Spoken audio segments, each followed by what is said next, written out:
C'est l'heure des informations sur la télévision nationale. Bonjour à tous et bienvenue. Dans les titres de l'actualité, après l'annonce de tentative de coup d'État, plusieurs hommes politiques s'expriment.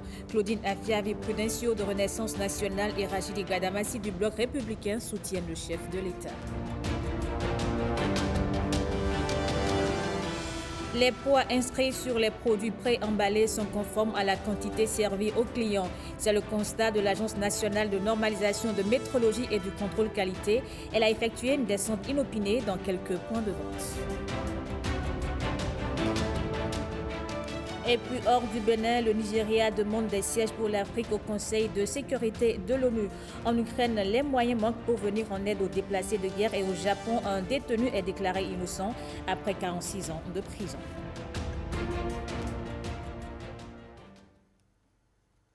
Bonjour à tous et bienvenue dans ce 13h. On démarre par cette bonne nouvelle. L'athlète béninoise Odile Aranwanou est rentrée chez elle, disparue depuis le 10 septembre. Après avoir déposé son enfant à la crèche, elle est désormais saine et sauve. Pour le moment, les circonstances de sa disparition sont encore inconnues. Je vous le disais en titre, la dénonciation de la tentative de coup d'État fait réagir les acteurs politiques. Face à la situation, Claudine Afiavi Prudencio de Renaissance nationale monte au créneau. Elle s'indigne et exprime son soutien au chef de l'État. Ulvaes Balogun nous en propose un extrait. L'affaire relative au coup d'État dans laquelle sont impliquées deux personnalités proches du pouvoir n'a pas laissé indifférent le parti Renaissance nationale. Dans un communiqué de presse rendu public ce jeudi, le parti exprime son soutien sans faille au président de la République dans le cadre de la situation actuelle. En tant que parti politique œuvrant pour la stabilité institutionnel et le progrès de notre nation, nous rappelons l'importance du respect des institutions de la République et des principes fondamentaux de l'État de droit. Nous invitons l'opinion publique à garder confiance en nos institutions qui seules sont habilitées à apprécier et juger les situations en toute transparence et impartialité, précise le dit communiqué qui appelle aussi à la retenue et à la vigilance face aux interprétations et aux spéculations qui pourraient nuire à l'unité nationale et à l'image du pays. Le parti dit réaffirmer son engagement à soutenir toutes les initiatives qui visent à renforcer la démocratie, la justice et le développement du Bénin et reste convaincu que les actions du président Patrice Talon sont guidées par l'intérêt supérieur de la nation. Un autre acteur politique qui n'est pas resté indifférent face à la tentative de coup d'État, c'est Rachidi Gadamassi. L'ancien député membre du parti pro-présidentiel Bloc républicain s'en désole et fustige. On le suit au micro de Jean Lombima et Ariane Da Silva. Nous avons l'obligation politique de rappeler aux uns et aux autres que la voie démocratique, constitutionnelle, pour conquérir et exercer le pouvoir d'État, c'est la voie des urnes. Je viens de passer un mois à Parakou. J'ai prié avec les imams pour demander à Dieu de protéger le peuple béninois, le Bénin et son président. Comme si j'étais un visionnaire. Nous n'avons pas le droit de trahir la mémoire des pères fondateurs de la Conférence nationale des forces vives de la nation. Je pense en ce moment au président Mathieu Kérékou, Monseigneur Isidore de Souza, Nicéphore Soglo, Émile Delin Zissou, Hubert Manga. Nous ne devons pas trahir la décision de la conférence nationale qui nous a recommandé de ne plus recourir aux armes pour accéder au pouvoir. Le pouvoir de la rupture repose sur le roc et est protégé par le Dieu, créateur du ciel et de la terre. Donc, je demande humblement à la justice de fouiller, parce qu'un coup d'État, c'est une mission, les hommes et les moyens. Qui sont les commanditaires? Parce qu'aujourd'hui, nous sommes à l'heure de la haute technologie et je pense que la justice béninoise est outillée pour démasquer, pour la manifestation de la vérité, les coupables, les complices, les auteurs et les co-auteurs. les complices internes et les complices externes. Nous devons tout faire pour les démanteler, pour que cela ne se reproduise plus jamais au Bénin. Le coup d'État a arriéré notre pays. Et ce qui se passe au niveau de la sous-région n'est pas un exemple. Nous demandons humblement au président de la République de rester imperturbable et qu'il a le soutien du peuple béninois souverain pour achever l'œuvre de la construction nationale. Je demande au peuple béninois de rester également serein et de faire confiance à la justice. Et nous, en tant que croyants, nous allons retourner à la base pour remercier Dieu pour avoir délivré le peuple béninois et son chef. Et pourtant, le FA nous avait averti. C'est en règle générale la leçon que nous invite à tirer le président du comité des rites vaudons du Bénin. Marion Kapo atteste que les arrestations de Olivier Boucor et Oswald Omeki avaient été présagées par le TOFA pour le pays. Il est ici au micro de Jérôme Rumbo et Patrick Wino. Le TOFA que nous avions fait le 10 janvier dernier, en présence du chef de l'État, avait révélé ce genre de situation. Et je me suis dit, si les rituels n'avaient pas été exécutés, peut-être que nous aurions assisté au pire. C'est pour cela que je suis allé chercher le rapport. Le rapport de Bénin-TOFA 2024 que j'ai en main là. Ce rapport, ce n'est pas maintenant qu'il a été rédigé, c'est un document qui existe et qui a été diffusé.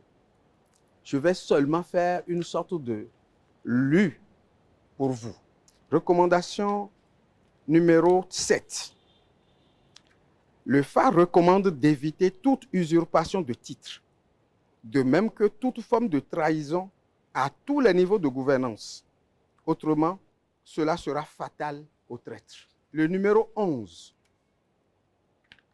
L'interprétation dit « Nombreux sont les individus sans conviction qui jouent à l'hypocrisie dans le cadre du processus de développement en cours dans le pays et qui risquent de le compromettre. » La recommandation du FA à ce niveau-là est que pour les dirigeants, le FA recommande davantage de prudence et de vigilance, car il y a dans le système de gouvernance des traîtres.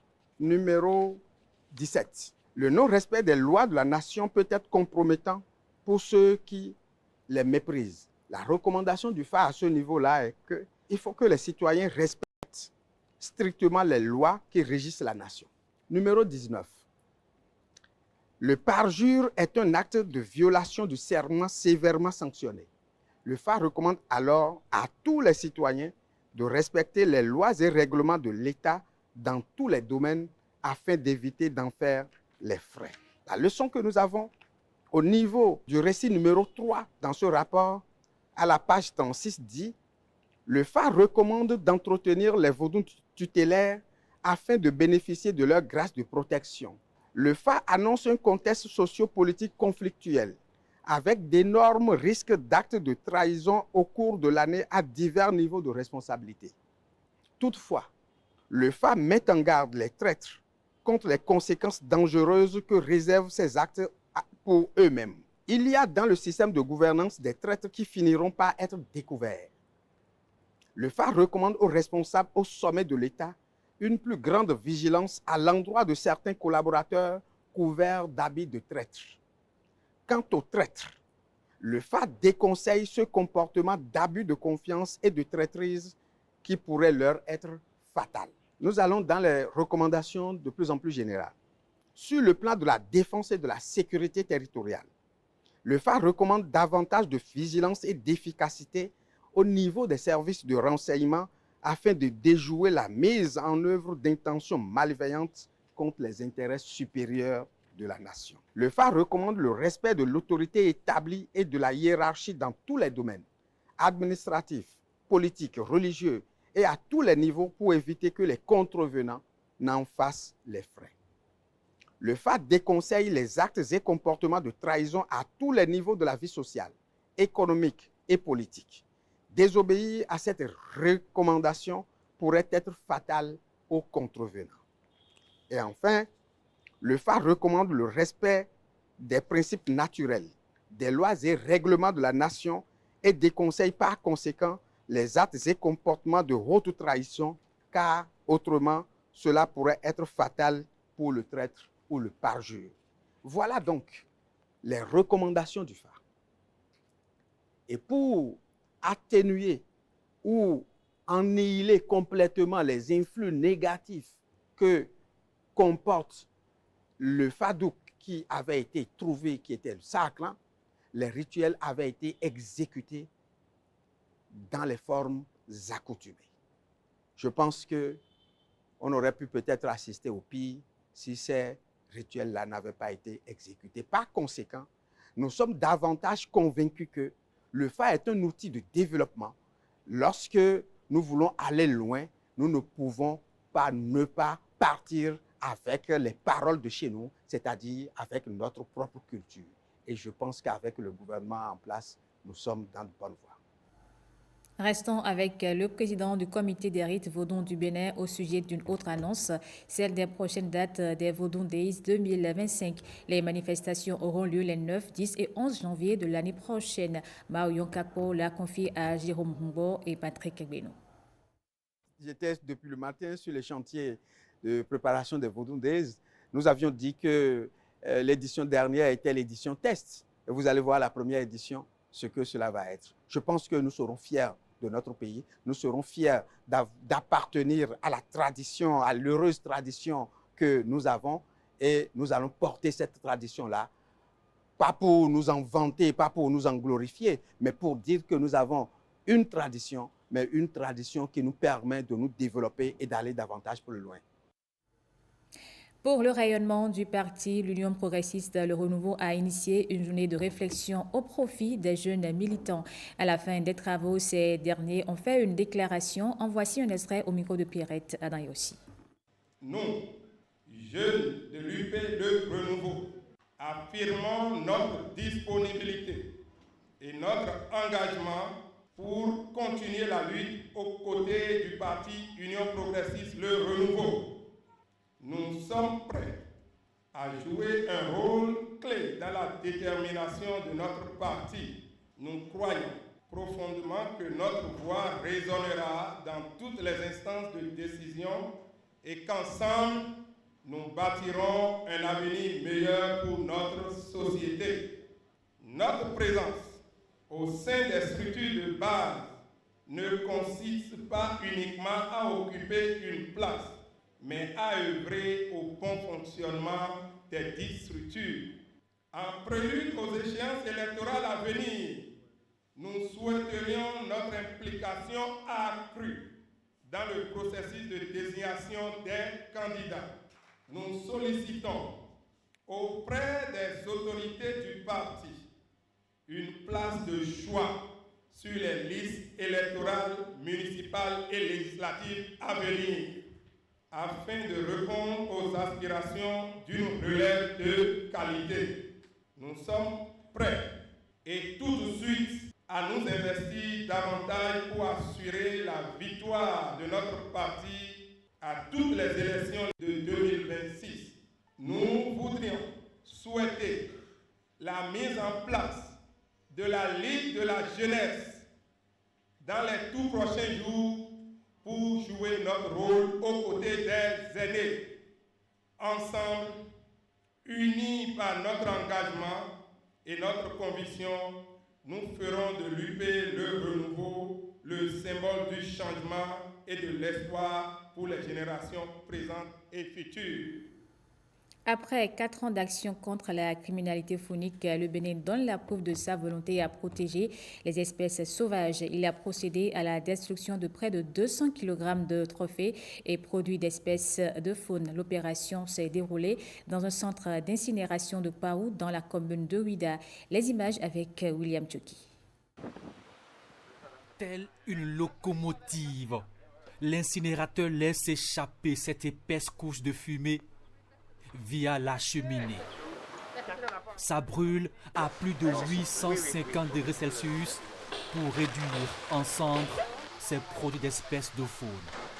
Une opération de destruction conduite par ces agents des eaux, forêts et chasse. C'est une première pour l'administration forestière. Ils sont appuyés par Elephant Protection Initiative Foundation Le Bénin a joint le EPI en 2020 et depuis l'adhésion de l'EPI, ils sont vraiment un membre actif. Au total, près de 200 kg de ces trophées saisis au niveau des juridictions et inspections forestières sont incinérés. L'opération vise à débarrasser notre environnement de ces restes de faune en décomposition, un potentiel réservoir de zoonoses.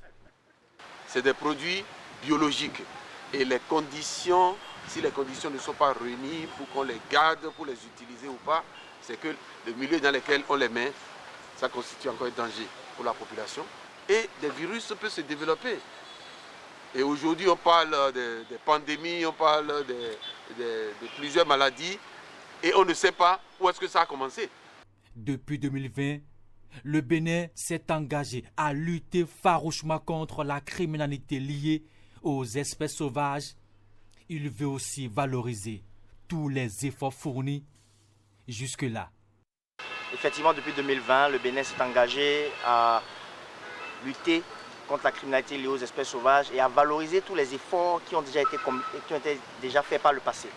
Et comment valoriser ces efforts? C'est de s'assurer que le sang qui a été versé par nos rangers, par nos forestiers, par nos agents d'application des lois, pour arriver à opérer ces saisies, que les produits issus de ces saisies ne se retrouvent pas dans le trafic illégal. Le parc constitue quand même aujourd'hui, disons, un réservoir de conservation de la biodiversité et nous participons activement à conserver cette biodiversité, à développer tout ce qui est indiqué pour que les espèces de faune emblématiques qui se retrouvent au niveau de ces réserves-là soient conservées de façon durable. Cette destruction ne prend pas en compte les défenses d'éléphants saisis. Ils sont gardés en lieu sûr. Ils sont aussi dotés d'un système digital de surveillance et de traçabilité, de quoi éviter toute introduction frauduleuse dans le marché noir. On aurait du mal à le croire, mais les poids inscrits sur les produits préemballés sont réellement conformes à la quantité servie. C'est la conclusion après une descente de l'Agence nationale de normalisation, de métrologie et du contrôle qualité dans quelques points de vente. Et les rares cas de non-conformité ne sont pas imputables aux vendeurs. Pierrette Adrien aussi nous en dit plus. 47 70.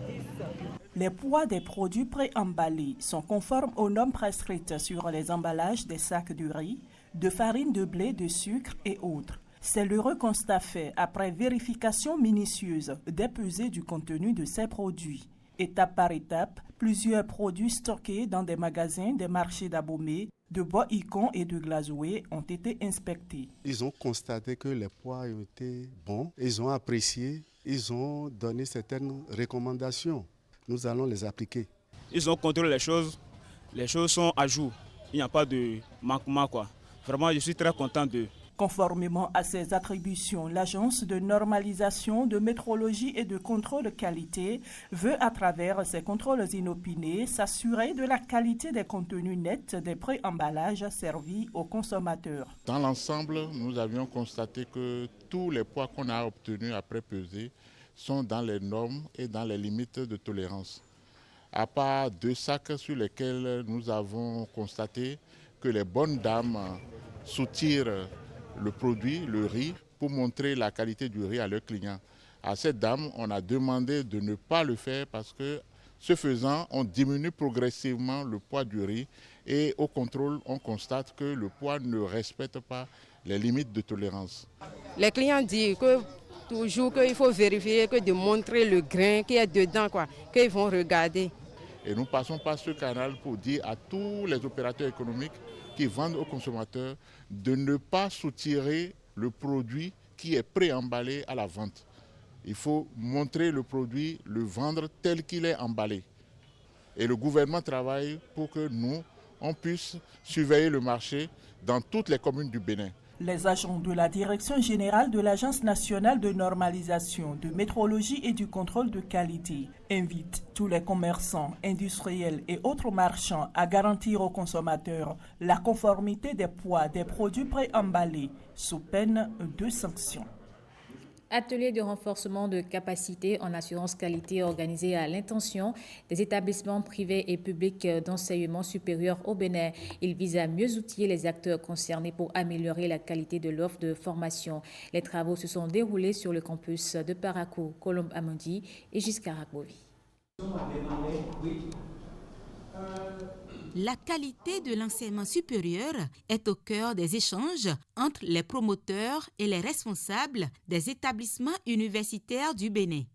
Cette session de formation a pour objectif de contribuer efficacement à la mise en œuvre de l'assurance qualité au sein de leurs structures respectives. Il s'agit alors de procéder à des mesures qualitatives et quantitatives pour donner à la qualité une signification objective. Pour atteindre ce but, une analyse diagnostique des dispositifs d'assurance qualité interne et le renforcement des capacités des acteurs du système éducatif en assurance qualité s'avère indispensable. C'est ce à quoi s'attelle le présent projet du programme NMT de la DAD Germanie et du CAMES, qui vise en général à promouvoir l'implémentation des principes de la qualité dans la formation, dans la recherche, dans la gouvernance et les services à la communauté. Cet atelier de 112 heures a été rendu possible grâce au soutien technique et financier de plusieurs partenaires. Le DAD est la plus grande organisation de promotion des échanges internationaux d'étudiants et de scientifiques au monde et encourage aussi bien les bourses individuelles que les projets de coopération et globalement l'internationalisation des systèmes d'enseignement supérieur. Le programme Dialogue on Innovative Higher Education Strategies, qui s'abrège donc DIES. L'équipe rectorale de l'Université de Parakou mesure l'importance de cet atelier pour révolutionner la qualité de l'enseignement supérieur. Je pense que ce qu'il faut retenir de l'atelier et de tout ce qui va précéder, c'est la formation, la qualité de la formation que nous pourrons donner à nos apprenants. Parce que c'est cette qualité de formation, à travers l'assurance qualité, qui pourra faire d'eux des citoyens pouvant transformer notre pays. Les participants échangeront sur plusieurs thématiques, notamment l'assurance qualité comme levier de développement de l'établissement et les exigences en matière d'assurance qualité dans les curricula. Des jeunes engagés et porteurs de projets innovants se mobilisent pour transformer leur communauté. À Parakou, dans le département du Borgo, 50 d'entre eux ont été sélectionnés pour participer à un bootcamp organisé dans le cadre du projet YES. Giscard Akbovi et Onok Ngbati. Que le potentiel de chaque jeune soit pleinement réalisé. Des jeunes dynamiques, porteurs de projets innovants, sélectionnés dans le cadre du projet YES. Objectif final, valoriser pleinement leur potentiel à travers des bootcamps afin qu'ils puissent contribuer au développement de leur communauté. Le projet YES, qui s'adresse prioritairement aux jeunes et qui vise votre autonomisation à travers ces renforcements de capacités, se concrétise aujourd'hui par ces bootcamps. Le premier élément de motivation de la réussite, c'est d'abord vous-même. Je voudrais donc vous inviter à prendre ces formations au sérieux, à croire en ce que vous avez développé vous-même. Ces bootcamps, organisés par le ministère des Sports en partenariat avec le Fonds des Nations Unies pour la population, visent à dynamiser l'entrepreneuriat au Bénin et à contribuer ainsi à la réduction du chômage des jeunes. Cette initiative s'inscrit dans la volonté du gouvernement de garantir à la jeunesse béninoise un accès plus équitable aux opportunités d'autonomisation, contribuant ainsi à un développement plus inclusif et durable. Soyez assidus et sérieux pendant la formation pour que, à l'évaluation, vous soyez les plus excellents et les plus innovants à travers les idées dont vous êtes porteurs. Pendant 5 jours, ces jeunes sélectionnés à Parakou dans le département du Borgo verront leurs compétences renforcées dans les domaines de l'entrepreneuriat, des droits à la santé sexuelle et reproductive, ainsi que dans la lutte contre les violences basées sur le genre. Je remercie beaucoup le ministère des Sports, je remercie l'UNFPA pour cette opportunité qu'il nous offre à nous jeunes de montrer nos capacités et de se développer pour un meilleur futur. À travers cette formation, je pourrais aussi apporter ma contribution sur comment éviter les VBG, sur les questions de DSSR et apporter aussi des solutions innovantes dans la communauté en termes d'entrepreneuriat social et solidaire. Ces bootcamps ambitionnent de former 50 jeunes dans les communes de Natitengu, Parakou, Kandi et Ouida. Everybody say yes.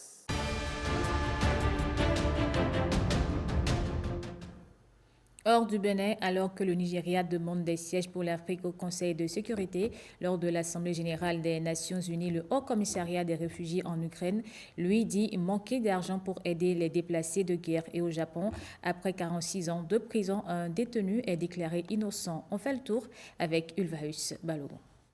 Le Nigeria, pays le plus peuplé d'Afrique, a joint mardi sa voix à celle des pays qui demandent des sièges permanents au Conseil de sécurité de l'ONU pour l'Afrique. Dans un discours devant l'Assemblée générale, le vice-président nigérian Kashim Shettima a insisté sur la nécessité d'élargir le Conseil de sécurité. Notre continent mérite une place dans la catégorie des membres permanents du Conseil de sécurité avec les mêmes droits et responsabilités que les autres membres permanents, a-t-il déclaré au siège de l'ONU.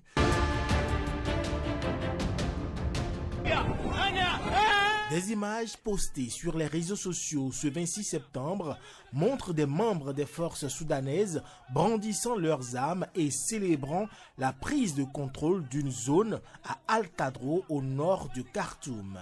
Les affrontements ont commencé à l'aube, ont rapporté plusieurs habitants dans ce qui semble être la première offensive majeure de l'armée depuis des mois pour reprendre des parties de la capitale contrôlées par ses rivaux des forces de soutien rapide. L'armée livre des combats acharnés à Khartoum, a déclaré une source au sein de l'armée.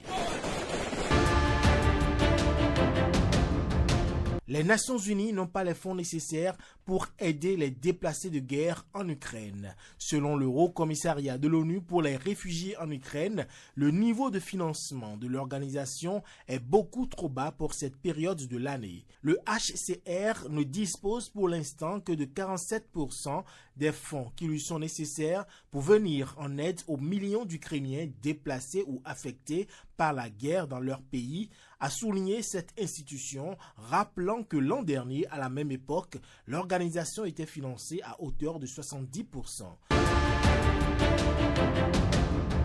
Le détenu ayant passé le plus d'années dans le couloir de la mort au monde est déclaré innocent par le tribunal de Shizuoka à l'issue de son procès en révision. Iyao Akamada, un Japonais de 88 ans, avait été condamné à la peine de mort en 1968 pour un quadruple meurtre et a passé 46 ans dans le couloir de la mort.